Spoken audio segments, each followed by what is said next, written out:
Baltic Brand Talks, podcast about all things creative and trending. Hello everyone, and this is Andrus Rubins and this is Baltic Brand Talks. And today we have a very special guest because there is one campaign, and I will start straight ahead. There's one campaign that we fell in love with here in Riga office, and as we can see from the LinkedIn posts and from different publications all around the world, the people overall are excited to see how beautifully, how humanly, how refreshing this campaign is. And we are talking about Polaroid recent campaign, which shows people which basically shows how people are tired of screens and the whole digital content, and really promotes slowing down and enjoying real life moments and building these small communities. So the message is very clear. Real memories and human connections are more powerful than likes and reels. And today we have no one else than the senior manager of global brand strategy at Polaroid, Dovile Banyte. Yes. Am I pronouncing it right? Yeah, you said it perfectly. Thank you. Oh, really hi, nice to have. And we really Hi. appreciate that you found time to talk with us today. How are you doing? I'm doing great. And also just having this reaction from different people, and also reaction on LinkedIn, or just like people that we don't know talk about this campaign. It's really like, wow, it really actually makes us like kind of stop and reflect on the awesome work we did. So I'm really excited to be on this podcast as well.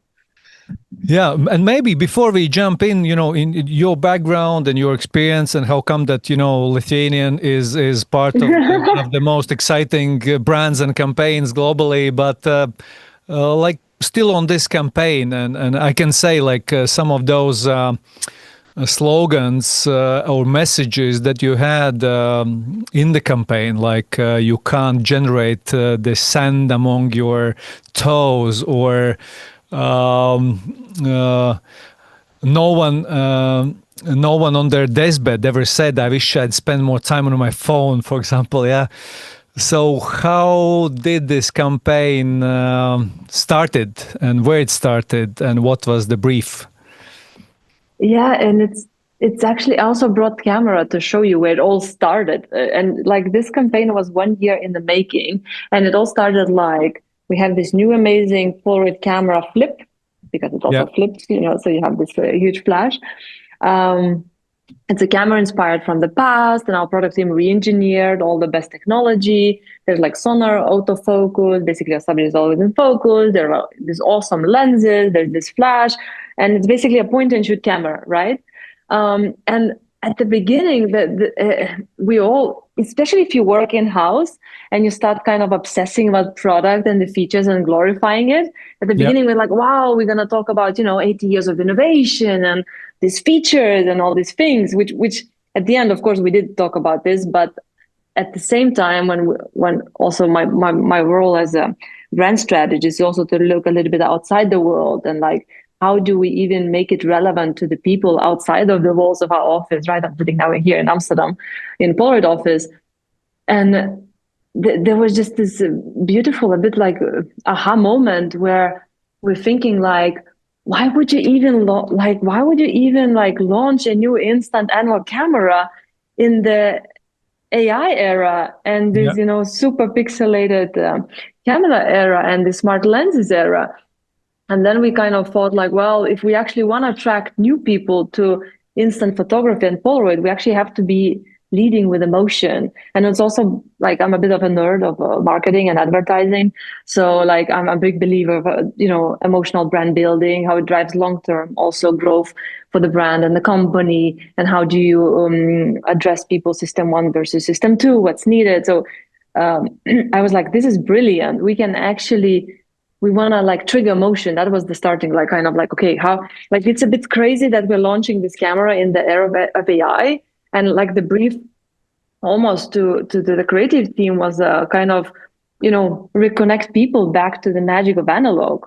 Like, and it felt so right. It also felt disruptive and challenging mindset.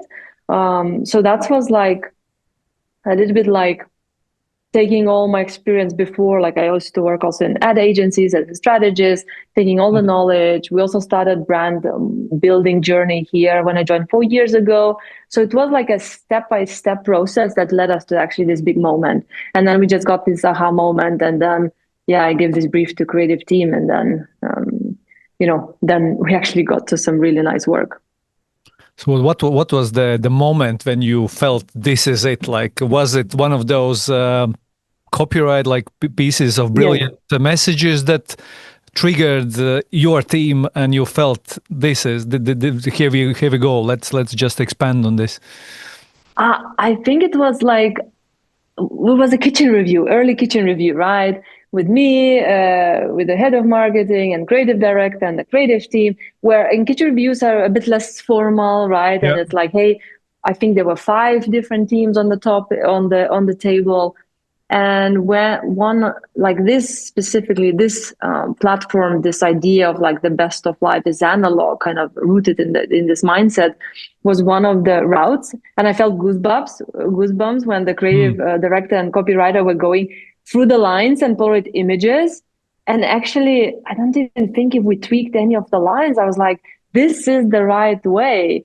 And it already triggered conversations. And it's like, are we sure we're going to do it? And it's like, yes, we're going to do it. So it's like this, we thought we're just we're building our brand journey. We always like champion real life. And we had previously 2 years of brand building of capture real life campaigns where we took a little bit of analogy between real life and our chemistry. Real life can be imperfect, the same, the chemistry. Real life can be, having to wait, where we showed, for example, a pregnant lady, and then it's the same way you have to wait for Polaroid picture to develop. But this was for me much sharper build on this real life territory. So it was just like we knew that if we go this route, we'll have to update our brand guidelines. We'll have to update our, kind of a brand strategy. But I was like, this is the right thing. And it made me feel something. And the moment also when we presented later to more stakeholders, no one was left neutral. People were really excited, or some people were scared, or like, are we really going to do this? So it was a bit of this disruption conversation going on. And I was like, okay, it stops people. It actually, everyone can relate to it in some point, right?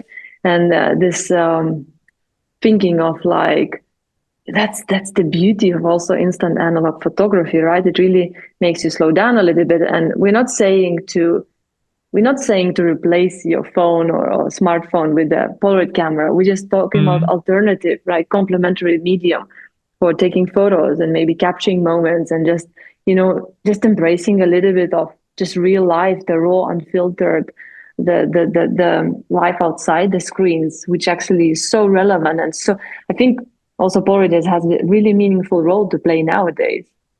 Exactly.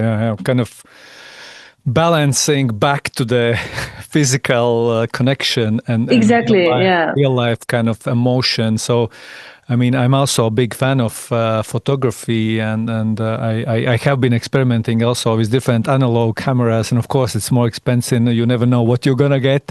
Yeah. But there's this, the magic from the childhood that I can still remember, that I go to this photo laboratory and I get those pictures, and it's like, oh, what is this? Who was that in that situation? But it kind of brings you back to the moment, and you can relive it even more than just watching at the phone on enormous amount of photography that we each make there.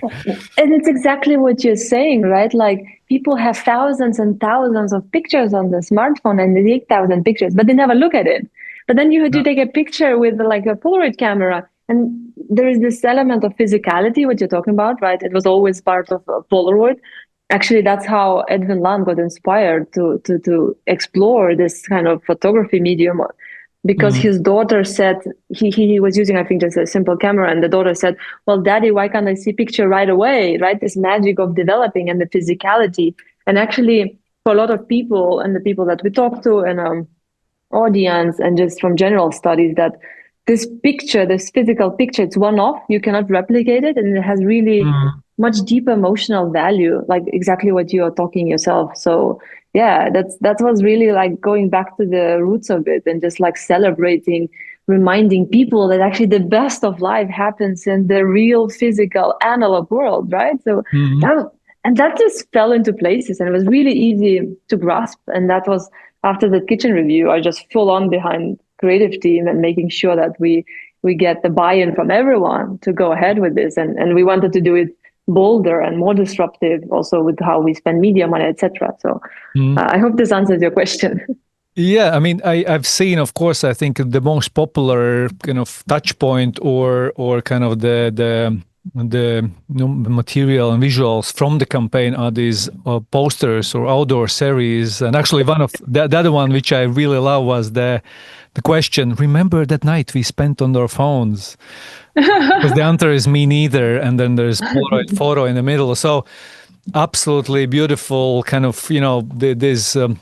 Copy that you can relate to, that makes you smile, and of course perfect and a very organic match with the product itself, because I think Yeah. trend wise, I think many brands want to tap in the trend of this, that we are, spending too much time on phones, we don't spend enough time with friends and family, that we need kind of to kind of take this digital Mm. detox. So I think kind of there are many brands who want to do something about it, but there are not too many brands that actually, with their product, perfectly fit the mission and the message itself. Can you shortly tell about the Polaroid as a brand? Because I mean, it is of course legendary, iconic brand in itself, and I also took with me today a couple of years ago, read the book by Christopher Bonanos on which is called Instant and the Story of Polaroid. Fantastic book. I really loved it because it kind of Awesome. it's biography book, basically how Edwin Land, who founded this beautiful, very innovative company that actually started in garage. This guy, this I have his poster. Okay, you Yes. have it there. Perfect, perfect. We So have his Edwin's last poster in the office. Yeah.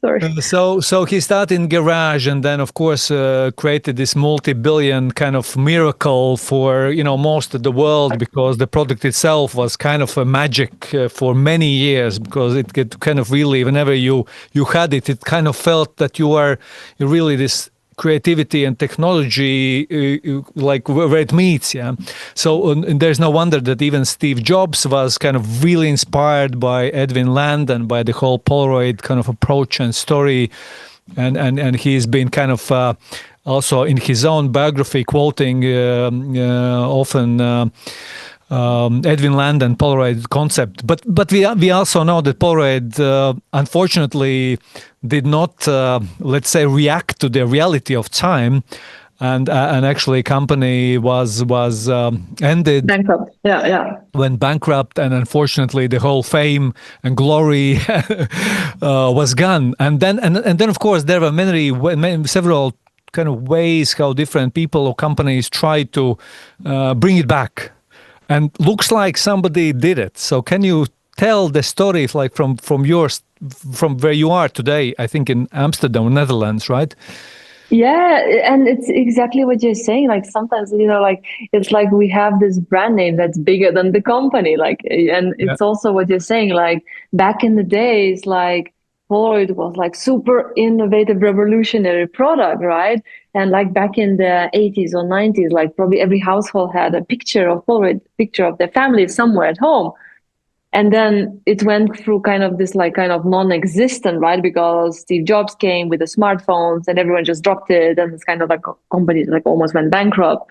And where we are now, and today, it's almost like Polaroid is almost like irrational choice, and it's something that's a more emotional way of also taking pictures. And actually, 2008, if I'm not mistaken with the dates, but there was this crazy guys, and it's called Impossible Project. They Mhm. saved the last factory, the Polaroid film factory in Enschede in Netherlands. They actually saved it in 2008. Kind of these hardcore fans believing in instant photography before the factory was closed down. So they saved it, and then now, yeah, it's basically Polaroid headquarters is located here in Amsterdam, Hmm. in a beautiful location, a lot of boats, not far from the city center.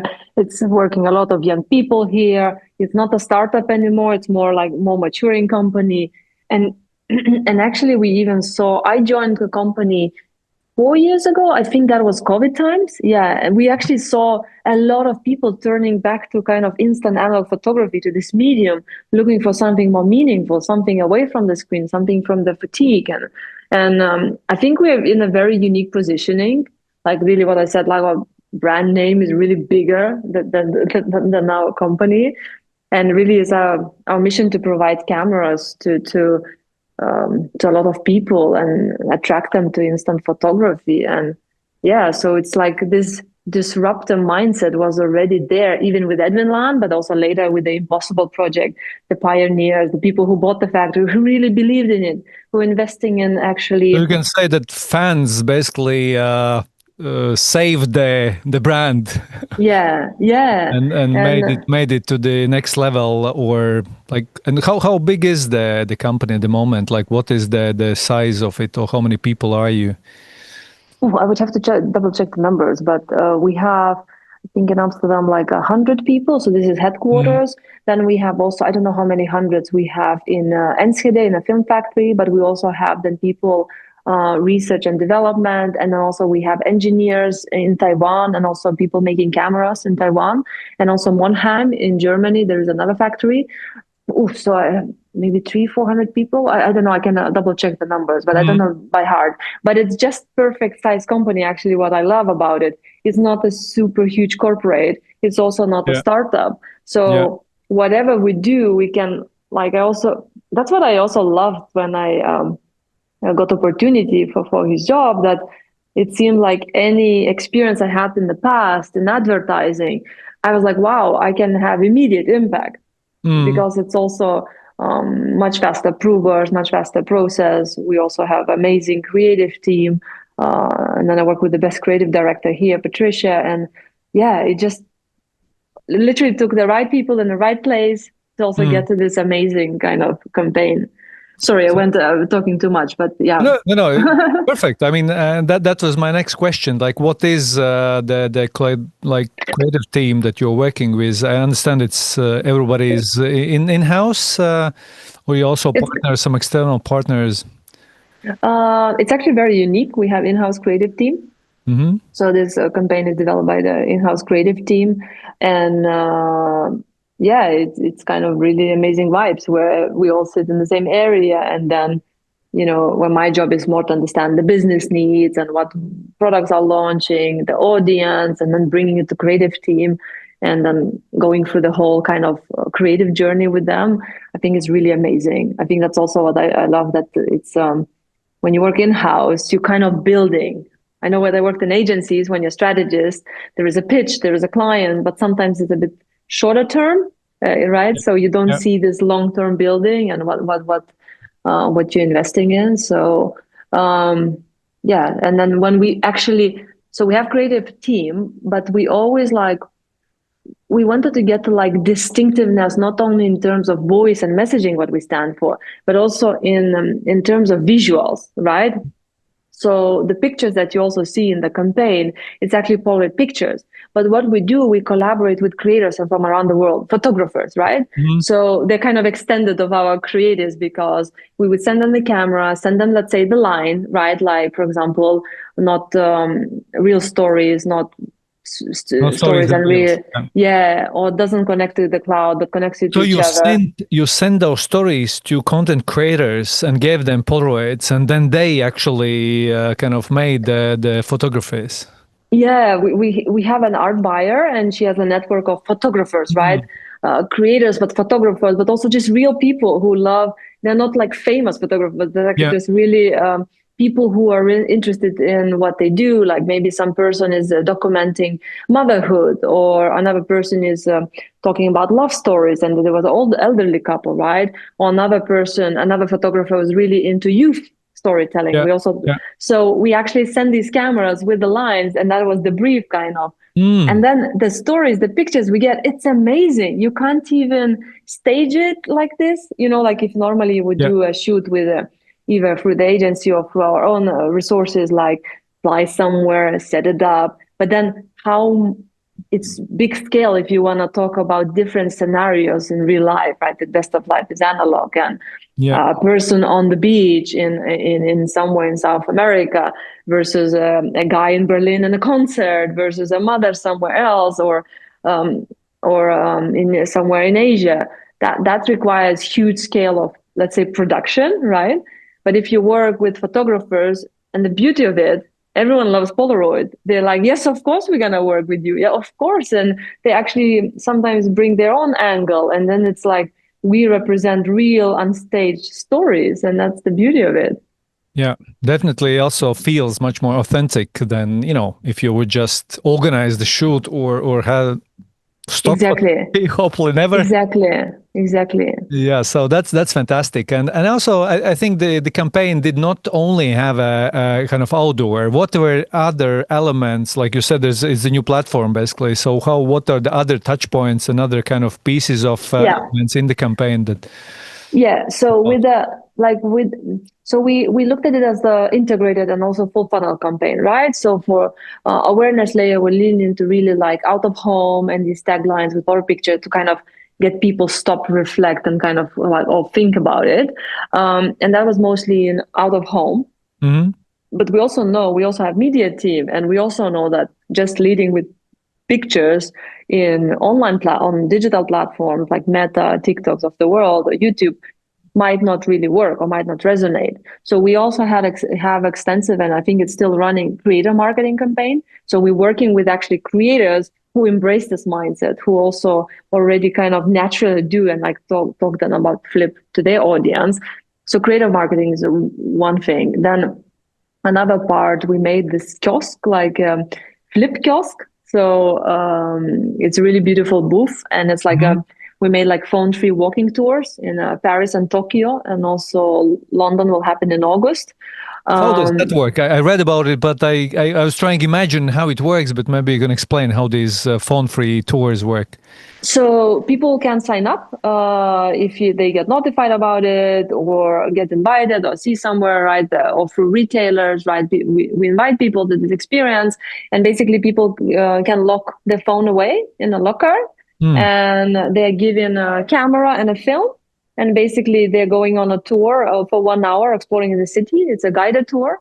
And then, the tour ends, and you can also mail the photo to someone as a postcard. And it's just to give the experience of shooting with a camera and what it means to be for 1 hour without the phone. And actually, we had amazing reaction, and people really enjoyed it. And like, then we also like that was one kind of more experiential part, right? Yeah. And still ongoing. We also had. We also, seeded camera to some other creators. We also did in-store POS, education on camera itself. But the creator marketing and the experiential part were the big part of it. And then, since it's full funnel campaign, we also had like more product focused videos that were run as also advertising on online platforms, more conversion layer. Stop me when I start talking too much, because I get really excited about these things. So that's great. I mean, I love people who are excited about their work, and you definitely are. Yeah. Let's shortly talk about Yeah. yourself. I mean, how you ended up in Polaroid, and what was your, shortly your journey from our beautiful neighboring country with basketball as a religion, Lithuania, towards Amsterdam, towards Polaroid. So how did you? Yeah. And the funny thing, I never worked in Lithuania actually, so I don't know what it is to work in Lithuania. But you were still in school in Lithuania. Yeah, I studied in Lithuania. I have Lithuanian parents. I grew up in like a beautiful regional forest in not too far from Kaunas. I'm going there actually this Saturday to visit my parents to have some Lithuanian summer barbecue. I went to Erasmus studies through my master studies. I studied economics in Vilnius University, and I decided to go on Erasmus exchange, and then just opened all my eyes. And then I went to study masters in Amsterdam, and later, I started. I have a bit of unconventional career path. I started working as management consultant in a Price Waterhouse, and wearing a suit, and like this is the career path that you want, and it's a little bit like maybe Baltic, a little bit aspirations to be economist and finance people. It's That's what I saw also being in Lithuania. Everyone was aspiring to be, I don't know, finance person or a banker or Um, but 2 years down the line, I realized I'm not really happy. I really need to do something that I really, really enjoy. But I really like the business world and strategy. So I just quit my job and I went to Miami Art School in Miami. So I studied advertising and more strategic planning. And then from there on, I just picked it up. Like I got a job in agency quite quickly when I returned, like in a month. I worked in the Sidley agency. It's a Canadian agency that used to be in Amsterdam. Then I worked in-house in a denim brand, G-Star, that was more fashion world. And I was really lucky because that's where I met creative director Patricia. Later, she came to work here with me in Polaroid. We worked with Pharrell Williams, who at that time was also part of the G-Star and promoting the jeans in America. So we had fun there. Then I worked at DDP, that's a big agency here as well. And then me and my husband decided to travel the world for like 7 months to just stop a little bit with our careers. And we went to travel the world. And when we came back, actually COVID hit. And then I was out of job because none of the agencies were hiring back because it was COVID, right? Everyone was like firing. So later I started freelancing, and then Polaroid, they were looking, actually 3 people told me about the job at Polaroid and they said, you'll be great for that. And I was like, well, that's interesting. 3 different sources tells me that it's a good job for me. And then that's how I got in. And I thought this is an amazing opportunity. And they were not doing brand marketing at all 4 years ago. And I was like, this is amazing. I can apply everything I learned in advertising agencies, also working in-house, working with different agencies, different campaigns, being a nerd for like brand studies and like what makes brands grow. And that's how I ended up at Polaroid 4 years ago. And yeah, it's pretty amazing journey. And it's just, it's really exciting, and also exciting to actually see the work kind of, people congratulating us on the work and seeing, and I'm like really excited about that.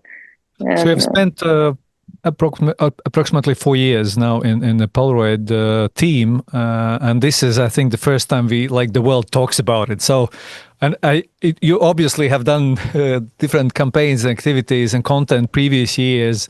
So, what do you think? What made this? What is the big difference if you compare like the years before that?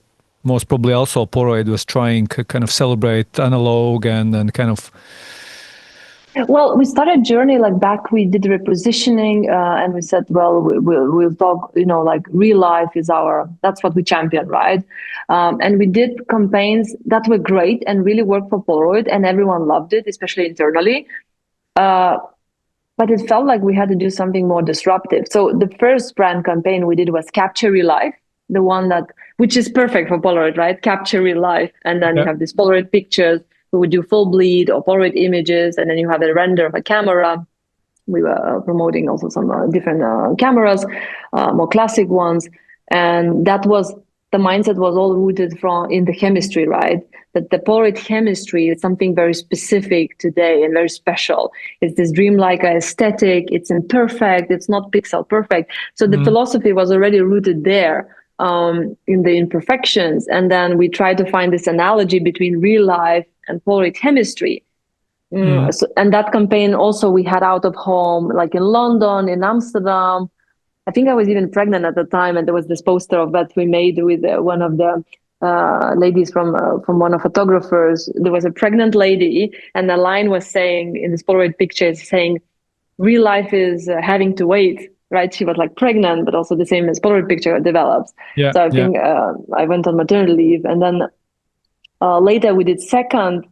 Kind of my thinking, my strategy was always like brand building takes time, right? It takes time. we shouldn't like just do one campaign one year, switch to another completely new territory next year. I was also trying to find these visual cues, like how do you make it visually recognizable cues that people kind of can recognize it's Polaroid. How can we keep the brand elements there? What's the tone of voice? What it is that we want to say to the people today? Mm. So it was actually a journey. And even though it's interesting, yeah, we have been actively doing all these things. And second year was all about real life is a pain in the ass, but it's worth it. We went more video route. We were, like real life is a pain in the ass, but it's worth it. It's the same as Also, like, sounds great. we didn't say it literally as a messaging, but that was the whole But concept. that was probably the problem, I might guess, because in this campaign, I think you really use the language that really you might be using, and even talking talking with your friends, and also I think what maybe has changed during the last couple of years is really this basically this.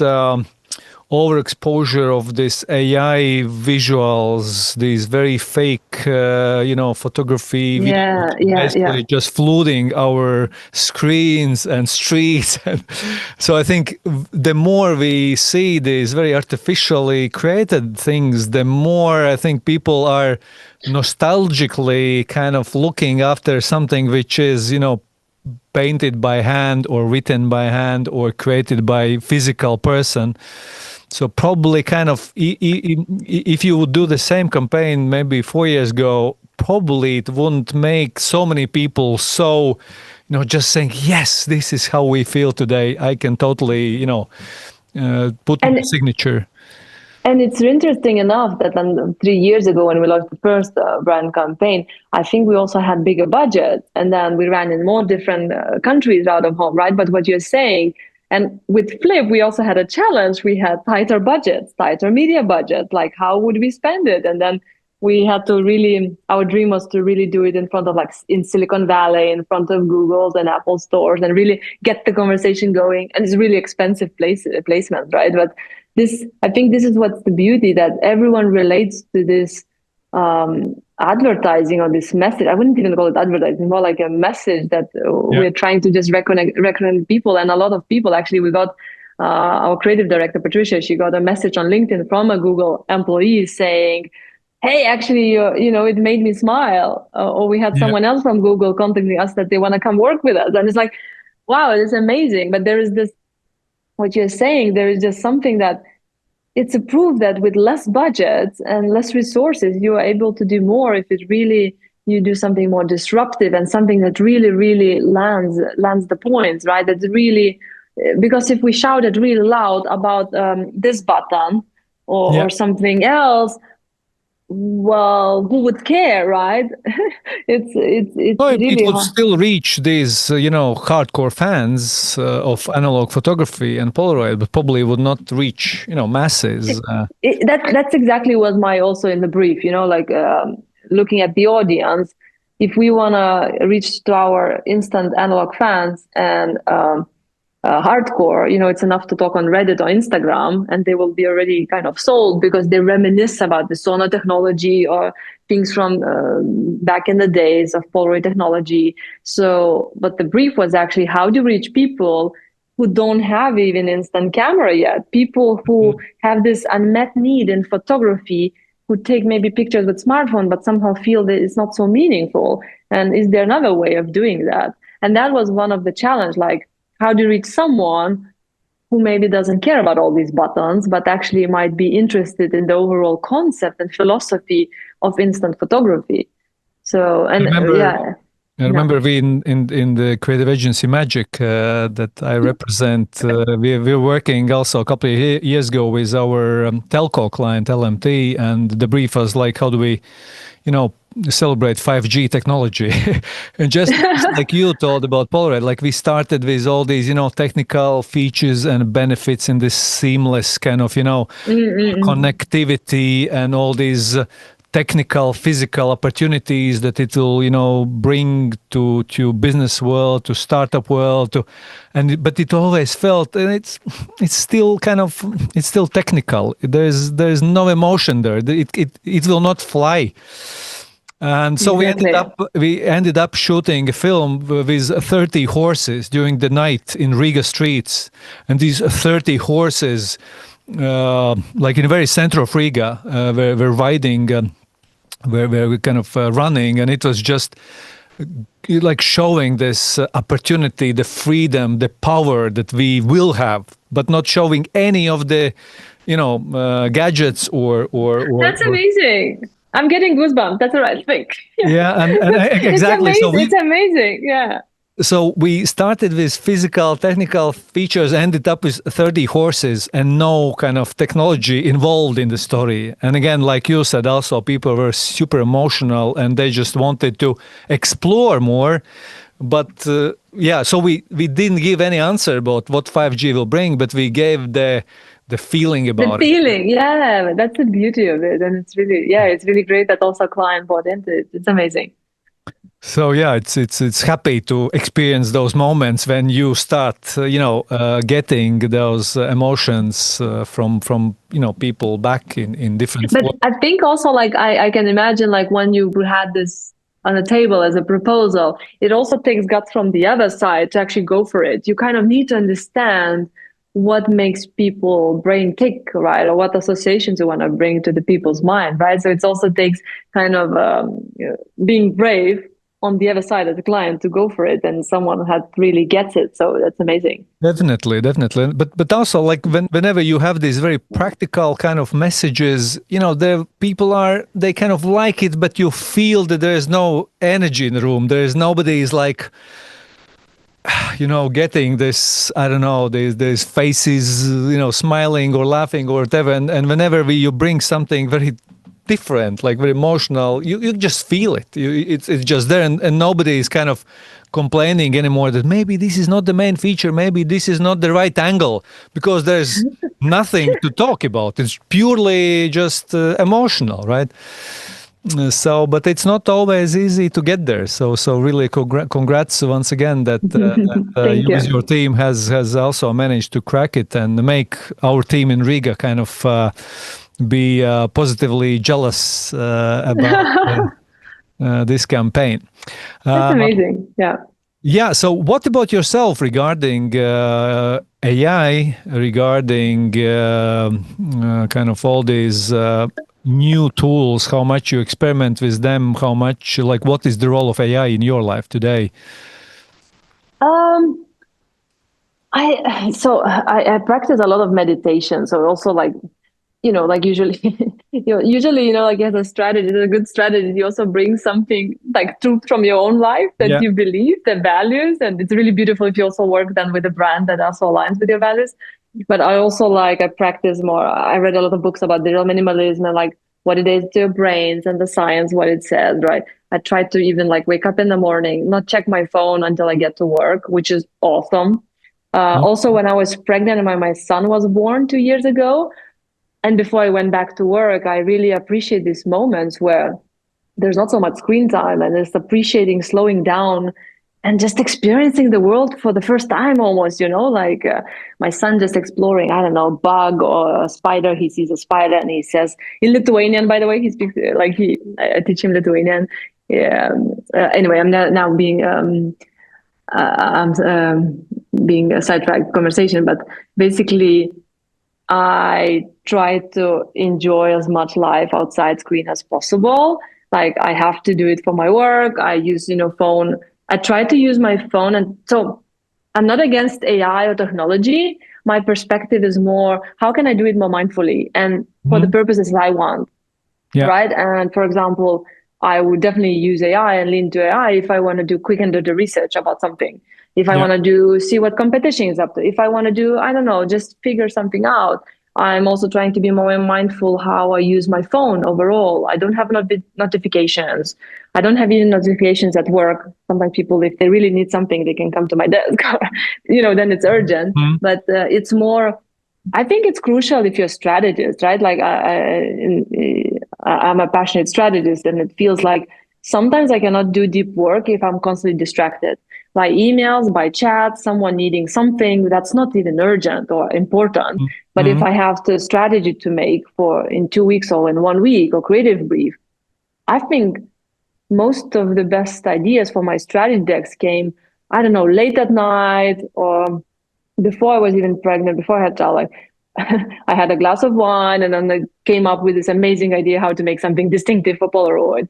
Or Yeah. when you have a walk during lunch, or when you're really deep analyzing the problem, I think that's when the really good things come out, and the thinking and the deep thinking. And I think that's something that we're lacking. Now we're going more philosophical, but you asked my personal views, right? I think this deep thinking is really, really crucial, especially for strategists. But I don't discard technology. It's more like, how can I use it to my own benefit? What Yeah. can I learn from it? Oh, it's like, okay, um, in that way, right? In a way, let's say That type of ChatGPT thing. is the new Google, but otherwise you really try to kind of, still read books, still, I don't know, spend time learning Exactly. about how people use the product, how they behave. So it's, you I don't. love reading books. Yeah, yeah, I love reading books. Yeah, And it's what about analog photography, like, and photography at all? Like, is it also one of your passions, or you are kind of coming to the Polaroid with more digital approach before? what do you mean digital approach? Like, were you using analog cameras before? So was it your passion already then?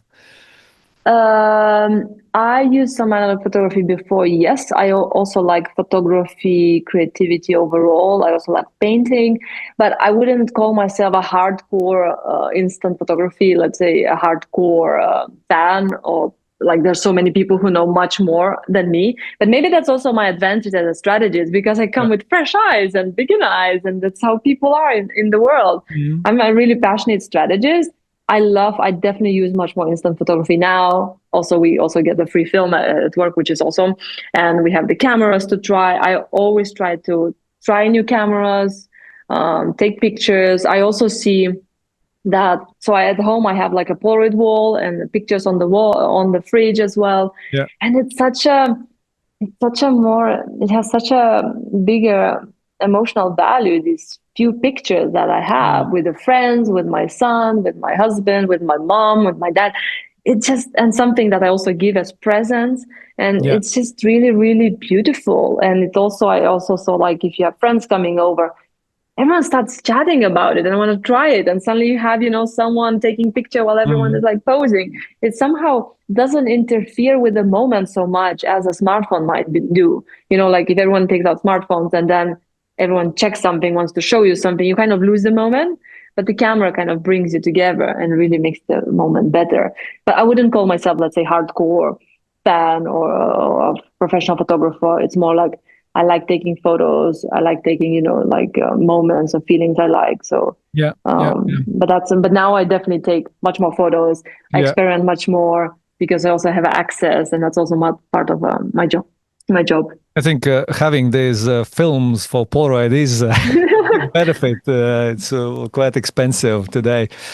Yeah, Yeah, you can you, like, I'm sure you've seen also how big trend is it overall, like, let's say globally, this kind of foxstalgia, or also young people and Gen Z kind of trying to live more kind of analog live, and explore these music and different parts of pop culture that they have never experienced themselves, but they know it was a big thing 30, 40, 50 years ago. And of course these analog cameras and vinyl, kind of this music, vinyl music is something part of it. And then of course in the fashion you can see these kind of hippie times kind of approaching. But can you also see from your studies that it's definitely. is growing?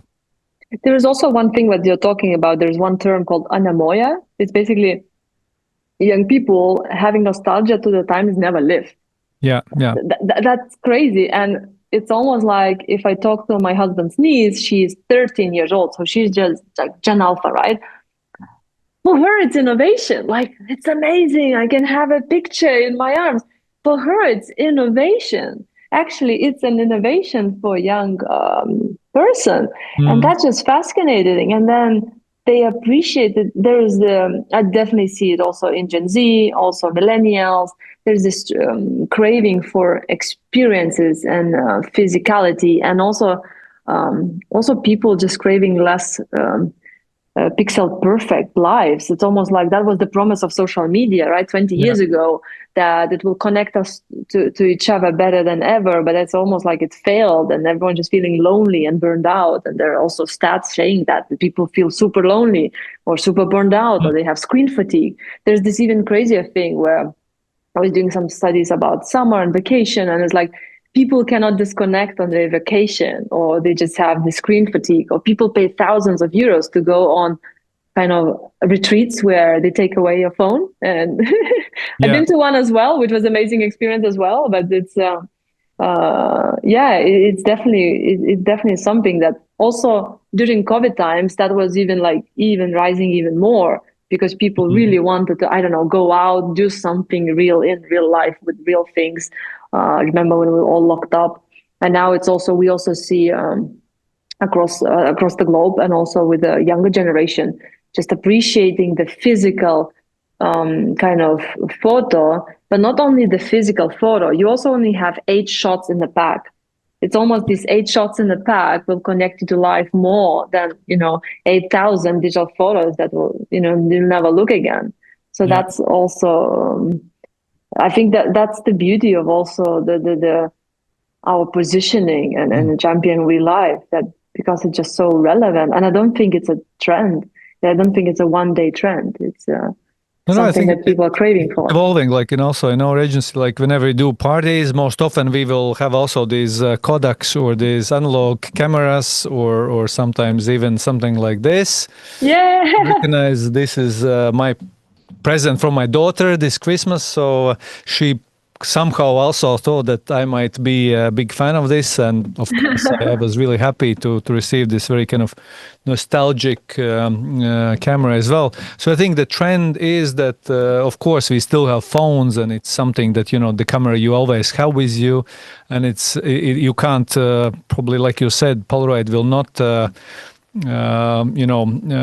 be the only cameras in our lives, but they give this extra layer where you kind of play around more when you have it in your hand, and then you also understand the value of each picture because it's so limited. So it's Exactly. definitely something that adds to the events or boat trips or parties. And And I then we could, also have if this. We have this Polaroid wall in the office as well.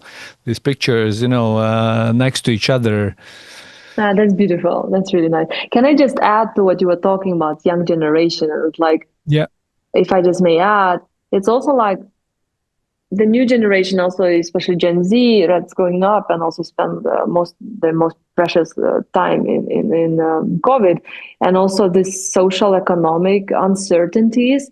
A lot of them are looking back where life was just more simple, and things the way that you take pictures with, what you enjoyed when you went to concert, or record players or something like that. It's almost like they're looking back because it's very hard to look forward to what, right? Mm. And it's like they're just looking for this also, it's also this, all the technology is not perfect and there are limitations, but that's the beauty for actually a lot of young kids. And that's something that's really innovative, right? And it's something that Mm. actually, and I think it's really meaningful and really human to kind of, um, kind of tell a story, let's say from Polaroid, and champion real life, and kind of like getting back to your own roots and the human senses and promoting that. So I Mm. think that's really beautiful. What are maybe some struggles? Because otherwise, everything sounds so great and so easy. And Polaroid is fantastic brand, and the trend is there. And what are maybe some of the challenges, struggles that you are facing, and that maybe that Um, help Polaroid to grow or become even more famous? so we are not a leader in the market, right? And the size of the company and the budgets we have, it's always a limitation, right? So we can have huge ambitions, but then we also have to be very inventive how do we bring this to the world, right? In the marketing department, and that's what we're always thinking in advertising, marketing, activations. Yeah. That is always a challenge, actually. And we are not the biggest in the market, but we also believe that's our philosophy. We don't need to be the biggest to win. So that's definitely one of the challenges. And I think also like the challenge that we see more on audience side is people expect, especially those who are first time to instant photography, beginners, they expect that shooting with Polaroid camera is the same as shooting with your iPhone. Mhm. But it's not the same experience, and you do need to pay attention where the light comes in, and you need to like there are no filters. There is just like this is a really pure medium. So it's more we tried to make, let's say, post-purchase education, right? Like we made this amazing, actually, it was not a campaign, but it was actually educational content. We made a puppet show. We took inspiration from our customer service. I don't know if you saw it, but I might send it to you. It's really amazing. We made this series of Puppet Fred, inspired by our customer service guy, and we made this amazing like comedy, like wide, like kind of how do you educate people how to shoot with Polaroid cameras, and so we always try to make these kind of challenges into opportunities, like what we can do from marketing side. So was it kind of a entertaining instruction how to use camera? Entertaining. We actually won awards in Dutch Creativity Awards for entertainment, like in Oh, the in fantastic. entertainment.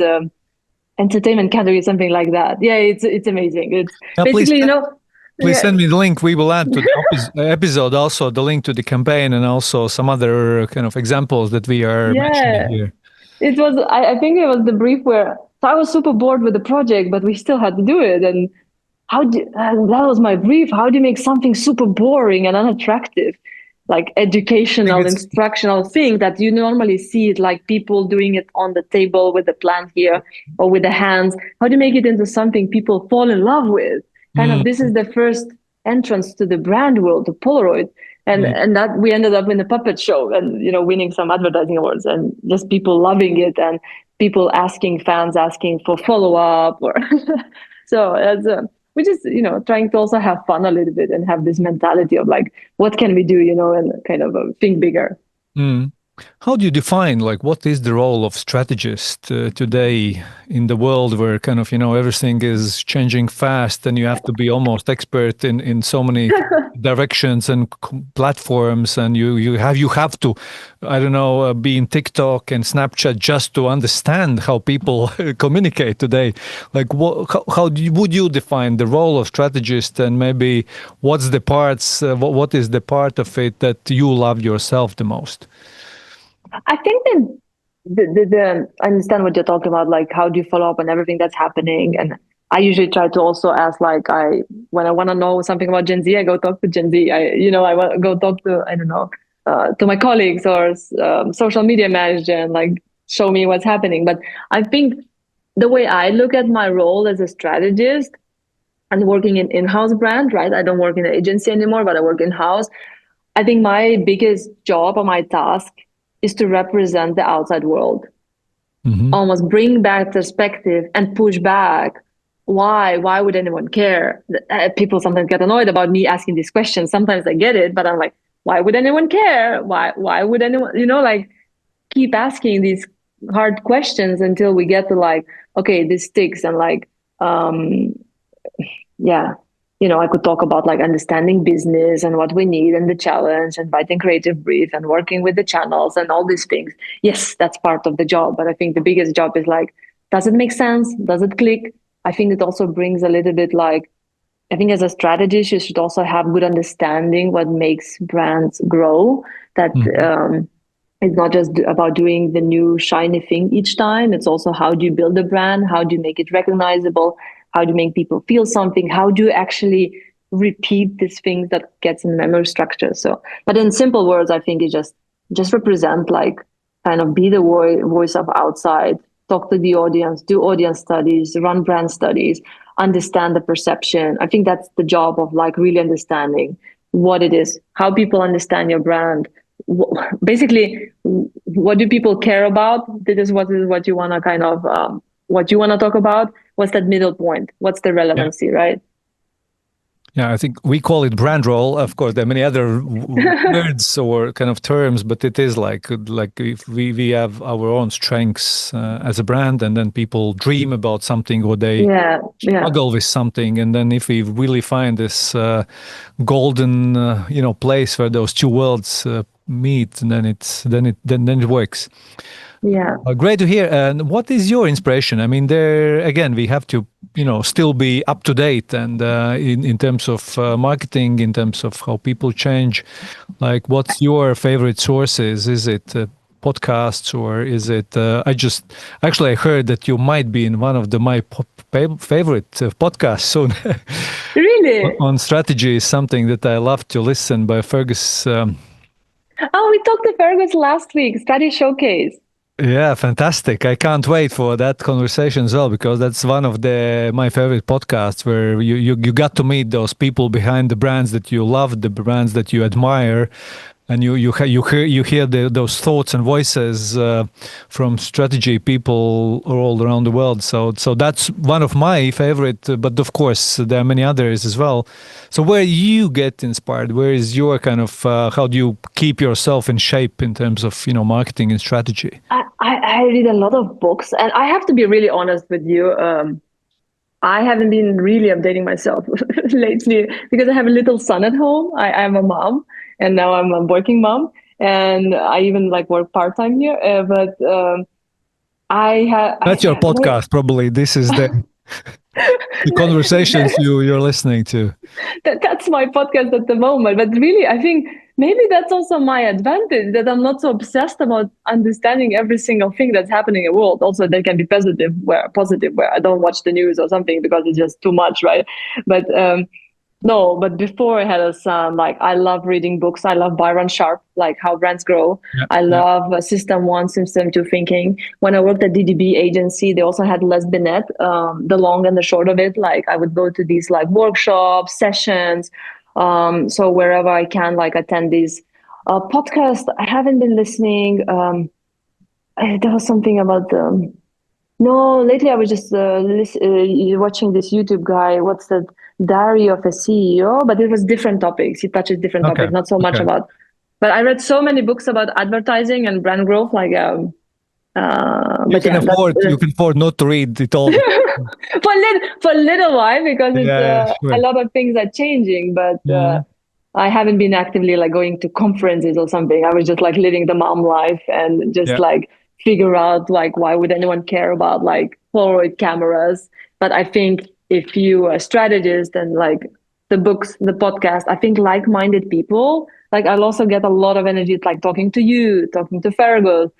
We chat with creative director Patricia, talking to other strategists, Yeah. like-minded people, or actually they don't have to be strategy, but someone who gets it. And also Mm, talking, for example, our team went to take these advertising awards, like talking them to a network, right? And people who get it and who live and breathe the same thing. Or you have copywriters like from Australia or like designer, and then chatting about this.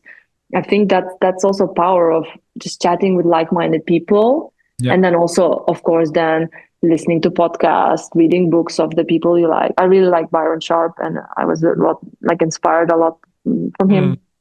And also System 1, System 2, yeah. I think that's also comes from when you work in agency, you really have to know your thing. Like, hey, emotion drives that attention, right? You Things have to like be that. persuasive, and often marketing people, and even more their management, their like finance guys. Exactly, They need exactly. to, show me the numbers, show me the proof, I and had to then go like deep and down to show one of our clients when I worked at DDB.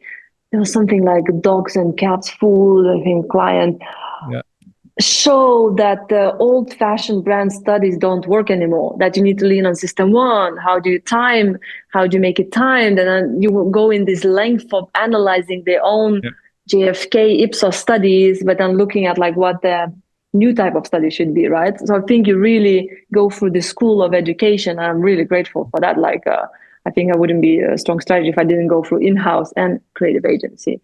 But yeah, but lately I have to just be honest, like I was growing a little human at home and learning kind of, he's my kind of here and now kind of a reminder of what life is about. I guess so. Like my kids are grown-ups now, but I think yeah, when they're small, I think this is something that reminds us about analog life, that Exactly. this Yeah. connection, the real connection that you are spending. And by the way, you mentioned Les Binet, and of course, we also have been part of DDB network for 27 years. So we are just got independent for last year. So it's Oh uh, wow. yeah, and I've been visiting DDB Amsterdam, I think, twice.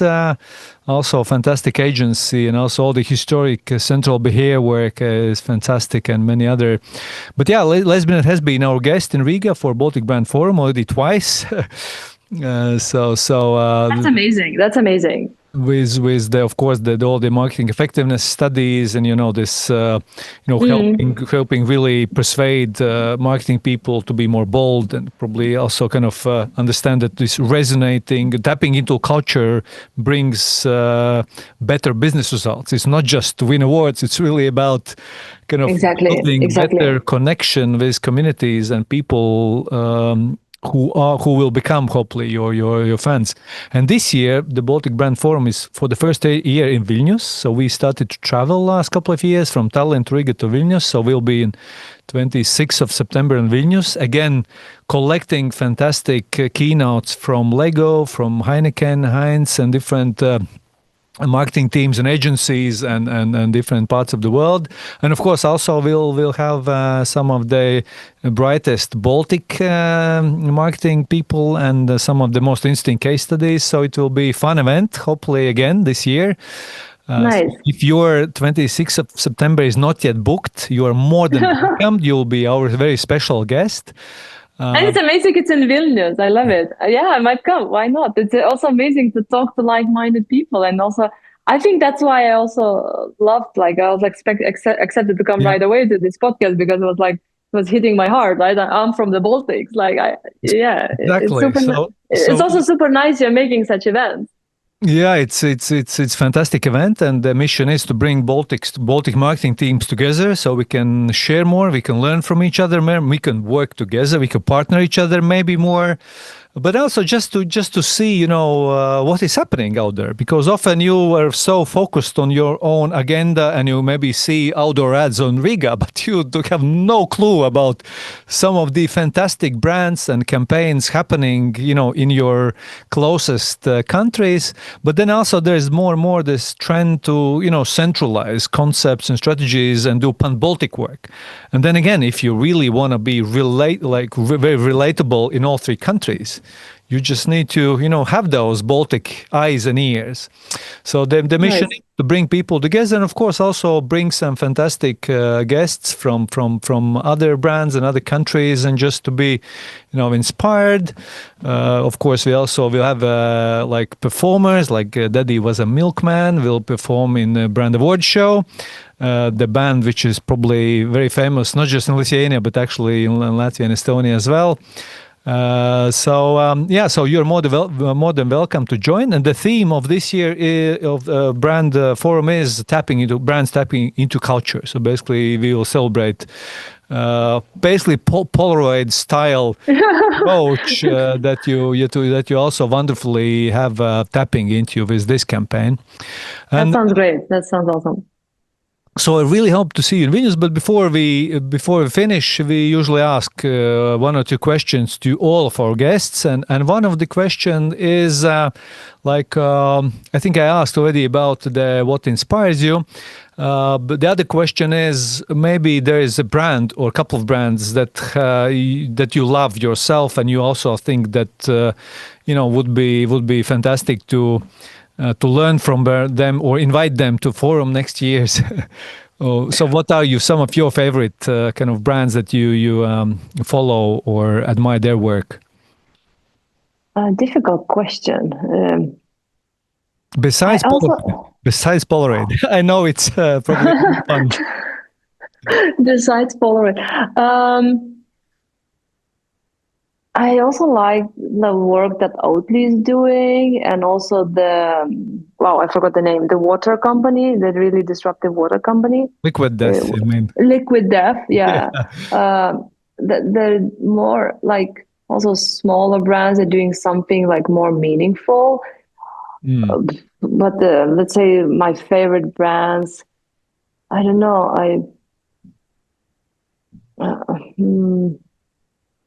Wow, hard question.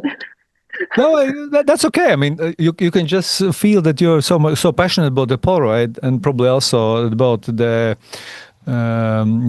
kid. Really, like if we talk big terms like Yeah, that, you asked like I like Patagonia, right? Like in yeah, a way of what they stand for, like something that is like meaningful, right?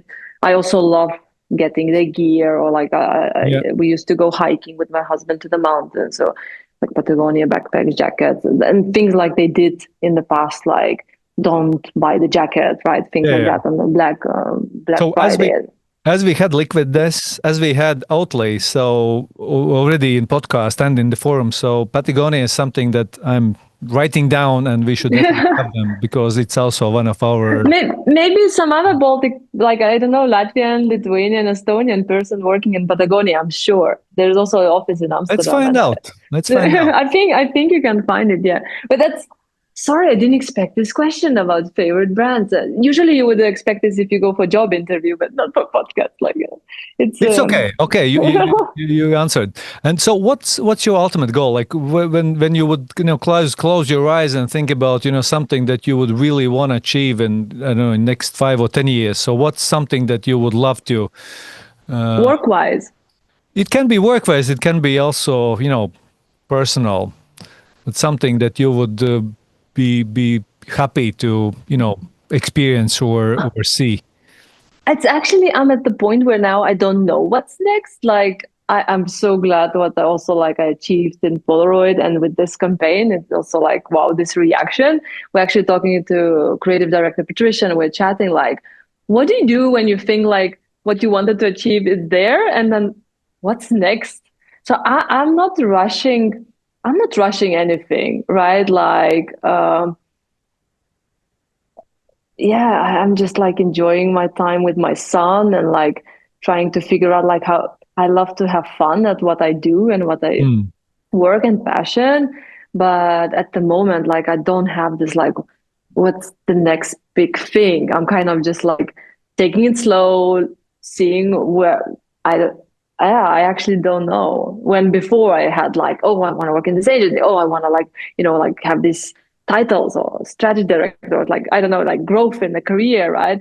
At the moment, I'm just so content. It's like, I don't know what's next, and I'm okay with that at the moment. So, and actually having a talk with you, like being invited to podcast or having these reactions, it's actually makes me kind of slow down and reflect and a little bit like celebrate the mm, work that I have done and things that we got to with the team instead of just like rushing to the next thing, right? Of course, I have another brief, I have another product about next year and the next year, but actually, it's good to reflect a little bit, like and celebrate these small wins. So I don't have a huge goal ahead. I just want to, take it easy and just actually figure out what's next for me.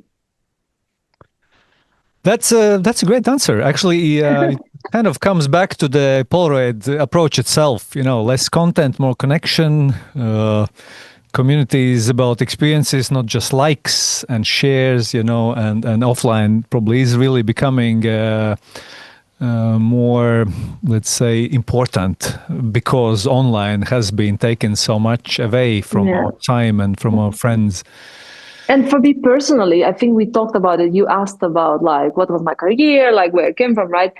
So I was deeply, deeply unhappy working in management consulting, having this fancy career, flying around, staying in big hotels and having these titles. And I was like, I wanted to be where I'm now. And now I'm like, well, what's next? And it's like, okay, like it's amazing what you can actually achieve when you actually have this vision, what you want to do, and that you want to have a job that you love and the things that you do. And so, yeah, I'm kind of like just kind of enjoying where I got with the hard work and a bit of luck. So So thank you, Dovile, so much for spending hour and a bit of extra minutes with me. It was really fantastic to meet you and to hear your story. And I'm proud that strategist Nice. with Lithuanian or Baltic origins, as we say, has been part of this really brilliant, powerful piece of communication campaign.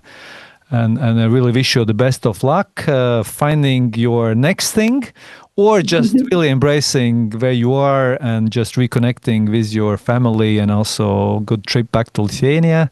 Thank you. Coming Thank you soon. so much. And really honored that you invited to the podcast. And I really enjoyed talking about it. So thank you so much. And probably maybe we see you in Vilnius.